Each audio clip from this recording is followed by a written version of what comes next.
Labadiena draugai, žiūrite rendercam.lt ir čia yra antra pradžiamokslio dalis apie interjero kūrimą. Tikslas yra štai toks mūsų projektas. Pirmoje dalyje pamodeliavimas sienas, sumodeliavimo ir suformavimo angas, o tikslas iš tikrųjų turėti štai tokį modelį. Tai šioje dalyje nagrinėsime, kaip galėčiau sukurti, suformuoti lango rėmą. Taigi, paslėpsiu esamą namą modelį. Turime štai sienas. Taigi, pradėčiau nuo to, kad projekcija iš viršaus. Susiraščiau, reiškia, create skiltį, shapes, splines ir rectangle. Tam, kad iš karto galėčiau nusipaišyti stačiakampį. Kol kas man netiek svarbu tikslus išmatavimai, aš vėliau vis tiek pagal kiekvieną angą galėsiu langą pritaikyti ir atkoreguoti vėl kiekvieną kartą. Tai tiesiog nusipaišysiu stačiakampį. Perėjęs, mums reikėtų atlikti tą pačią outline funkciją, kurią mokėmės jau prieš tai tam, kad sukurti atrą liniją, bet čia šiek tiek reikia pastabos, kadangi rinkausi rectangle. Įrankiais dar nėra grynakraujis, jeigu taip galima pavadinti, splinas. Jį reikia sukonvertuoti. Tai dešinys klavišas ant jo, convert to ir convert to editable spline. Štai taip, mūsų įprastos spline reiškia opcijas. Section, selection reiškia spline. Outline funkcija. Ir šiuo atveju tai bus 8 cm. 0,8. Štai taip. Antra linija. Jau lygiai ta pati extrude modifieris lygiai toks pat. Tik šį kartą ne 3,4, bet irgi 8 cm. Nu, štai taip nesudėtingai turime rėmą jau. Pirmąjį rėmą reiškia antras žingsnis, vėl tą patį pakartoti, aš darysiu su linija jau šį kartą, tam, kad nereikėtų po to vėl jį konvertuoti. Įjungsiu snap ir dabar pabandysiu nupaišyti stiklą. Tiesiog, kad jis tiksliai sutaptų su mano rėmu. Tai štai taip, naudodamas spline funkciją apvesiu mano rėmą. Close spline, yes. Vėl modify skiltis ir tiesiog pridėsiu modifikatorių extrude. Dar kartelį jau labai turėtų būti žinomos jums opcijos ir 2 cm. Štai taip. Na, čia šiek tiek reikėtų tą stiklą leisti žemyn.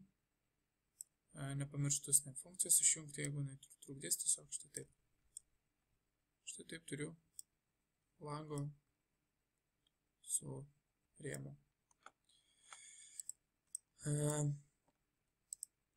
Kol kas jis yra iš 2 dalių ir vis dar yra linija ir extrude opcija ant viršaus, tai visą tai tiesiog apvesiu. Štai taip pasirinksiu abu objektus ir konvertuosiu su poligoną ir vėliau tiesiog sujungsiu į vieną tokį patį objektą. Pasižymėjau jas abu, dešinys klavišas, convert to ir convert to editable poly. Štai taip, abu objektai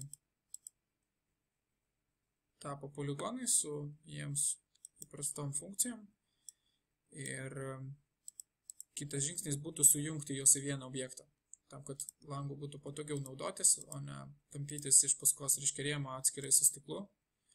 Ta galima būtų padaryti nuspaudus rėmą, funkcija arba opcija attach ir renkamės toliau stiklą. Eiliškumas nesvarbus čia šiuo atveju.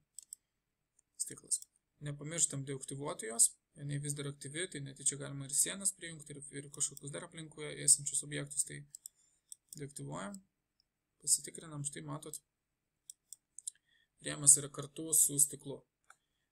Vienas dalykas, reiškia, užbėgant įvykiams iš akių, mums reikėtų, kadangi tai jau tapo vienu objektu, su 2 elementais, reiškia, vienas elementas yra stiklas, kitas yra rėmas, mums iš anksto reikėtų praskirti tokius dalykus kaip šiuo metu nerodo, reiškia element selection reikėtų turėti aktyvų ir šiek tiek žemiau mes turime polygon material IDs. Reiškia, tokiu būdu galime pasakyti vėliau Maxui priskirti vieną medžiagą, kurie automatiškai supras, reiškia, kur turėtų būti stiklas, o kur turėtų būti medžiaga iš kelių medžiagų viduje, kur jai automatiškai bus aišku, kur yra stiklas ir kur yra rėmas. Ta paprasčiausia yra padaryti taip, pasižymė visų pirma rėmą ir jo material ID bus vienetas. Atsiprašau, nušokau. Dar kartelį reiškia rėmas, material ID 1, enter.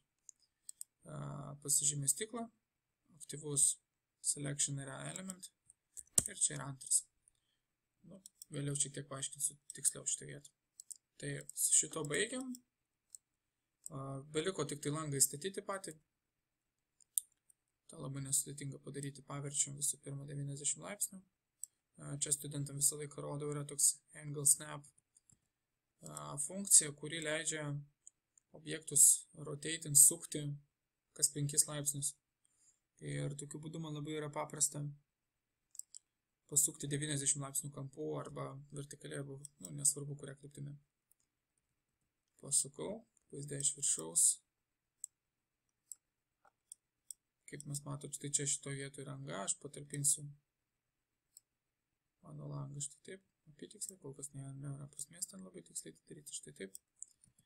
Ir pasirinkęs selection, vertex selection, aš galiu štai taip iš viršaus tiesiog užsižymėti tos taškus, jie žymėsi kiaurai, vadinasi, užsižymės tiek taškai iš viršaus, tiek iš apačios.